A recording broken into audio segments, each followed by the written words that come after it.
ប្អូនបាទ9គ្រាប់បាទដែលខ្ញុំធ្លាប់ថតបង្ហាញបងប្អូន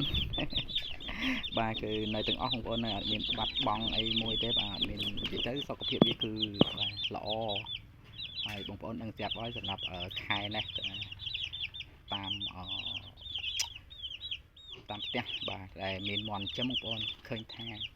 ជាកូនមន់ហ្នឹងបងប្អូនណាគឺឈឺច្រើនបាទកាត់ជំងឺអត់ជំងឺហើមភ្នែកអីពេញហ្នឹងបាទជាពិសេសនៅស្រុកខ្ញុំភូមិខ្ញុំបាទ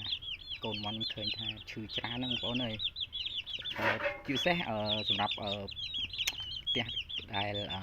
គាត់ចិញ្ចឹមប្រឡែងជាមួយមេអញ្ចឹងណាឲ្យដើរតាមមេតាមអីខ្ញុំឃើញថាកូនមន់គឺឈឺតែសម្រាប់កូនមន់ខ្ញុំគឺអត់មានអីទេបាទគឺខ្ញុំអត់ឲ្យដើរតាមមេទេហ្នឹងហើយបងប្អូនសកម្មភាពបាទថតកូនមន់ដែលមានអាយុ28ថ្ងៃម្ដងនេះបងប្អូនហើយទីទៀតខ្ញុំនឹងចាប់មើលបាទតែវាធាត់អត់អញ្ចឹងព្រោះតាំងពីដាក់ចុះប្រវាយពីមេមកហើយតាំងពីទៅញាស់បងប្អូនម្ដងនេះអាយុ28ថ្ងៃខ្ញុំអត់ដែរមើលពីភិនភាកការញាត់សាច់របស់វាមានរៀងរើមិនបាទអត់ទាន់ដឹងទេជាមួយខ្ញុំចាប់ឲ្យបងប្អូនមើលមួយបាទតែការគ្រប់គ្រងកុំន់របស់ខ្ញុំហ្នឹងបាទបានល្អឲ្យអត់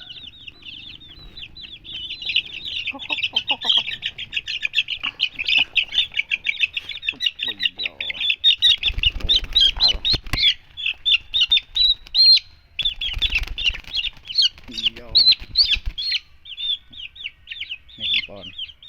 បាទឃើញថាធាត់បាទហើយទីទៀតខ្ញុំនឹងជួយបងប្អូនមើល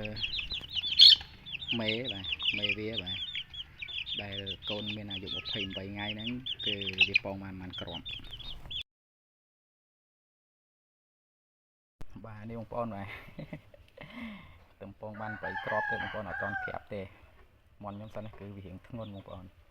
10ថ្ងៃដូចជា11ថ្ងៃបងប្អូនបានវាបានដើរតាមឈ្មោលបងប្អូនអញ្ចឹងបានថាពេលខ្លះមន់វាទៅតាមពូជរបស់វាបាទធ្ងន់ស្រាលបាទដូចមន់ខ្ញុំនេះអញ្ចឹងបាទ11ថ្ងៃបានដើរតាមឈ្មោលបាទមន់ខ្ញុំសមមុនស្រាលគឺ1អាទិត្យ10ថ្ងៃគឺចាប់ផ្ដើមតម្លាក់បានពងមួយគ្រាប់តែសានេះអត់ទេពូជផ្សេងបងប្អូនបាទសម្រាប់កូនមន់របស់ខ្ញុំបាននៅសល់2ថ្ងៃទៀតណាបងប្អូនខ្ញុំតម្លាក់ចុះដីហើយឲ្យវាដើរស៊ីអីធម្មតាវិញបាទបាញ់ស្រូវបាញ់កយវាស៊ីវិញណែបងប្អូនវីដេអូដូចជាអត់មានអីច្រើនបងប្អូនបាទបែបខ្លីៗនេះគាត់ជាការថតបាទបង្ហាញឲ្យបងប្អូនទស្សនាលេងបងប្អូនណាពីព្រោះអីខ្ញុំអត់តមានបទពិសោធន៍អីច្រើនទេបងប្អូនដល់ពេលអញ្ចឹងទៅបានគ្រប់យ៉ាងបានត្រឹមថតជាវីដេអូជារូបភាពឲ្យបងប្អូនទស្សនាលេងបាទពីព្រោះគ្រប់យ៉ាងវាគ្រាន់តែជាការបទពិសោធន៍របស់ខ្ញុំការរៀនបងប្អូនរៀនដោយខ្លួនឯងអញ្ចឹងណាបងប្អូនអញ្ចឹងខ្ញុំថា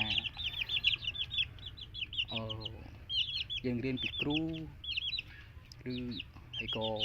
គេហៅថាគ្រូលើគ្រូបងប្អូនចាំមិនថាគ្រូក៏គាត់ចេះគឺគ្រប់យ៉ាងគឺគាត់មកគាត់ដកបទពិសោធន៍ជាមួយនឹងកូនមន់ហ្នឹងឯងសត្វមន់បងប្អូនហើយការធ្វើរបស់អ្នកជំនាញខ្ញុំគិតថាគាត់មិនមែនធ្វើមួយទ្រុងឬក៏ពីរទ្រុងមកស្បុកពីសបងប្អូនគាត់មានបាទតាមតនៈរបស់គាត់ទ្រុងមួយរបស់គាត់ហ្នឹងគាត់ធ្វើជាលក្ខណៈមួយថាបែបផ្សេងអញ្ចឹងណាបងប្អូនអញ្ចឹងហើយគឺគាត់ចាប់ផ្ដើមឲ្យកត់ចំណាំអញ្ចឹងបងដល់ខ្ញុំគិតថាគ្រូលើគ្រូហើយកូនមន់ហ្នឹងបងប្អូនវាជាគ្រូប្រហាត់បរិញ្ញាយើងបងប្អូនហើយវីដេអូក៏មានតែប៉ុណ្្នឹងដែរបាទអរគុណច្រើន